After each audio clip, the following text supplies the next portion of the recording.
দুভাগ ৰাতি যেতিয়া উৰণি টানি তুমি আহিছিলা তোমাৰ ভালপোৱাবোৰ ডিলিট কৰিবলৈ নীলিম কুমাৰৰ দৰে 440 ভল্টৰ কলম উলিয়াই বুকুৰ তেজেৰে কবিতা লিখা নাছিলো। জুবিন গাৰ্গৰ দৰে হিয়া ভাঙি গোৱা নাছিলো, হেৰো বাঁহী তোক বৰ ভাল পাওঁ দেহি। চালা বুকুৰ হাৰ্ড ডিস্কেই ফৰ্মেট হৈ গ'ল। যাবৰ পৰত তুমি যে কৈ গৈছিলা তোমাতকে হেনো ভাল ছোৱালী মোৰ বাবে ৰৈ আছে।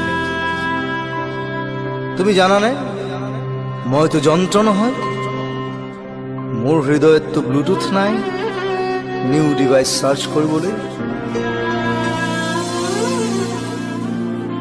কৃষ্ণাক্ষী বৰুৱা তুমি কি বুজিবা, কি হীৰা কি উপহীৰা।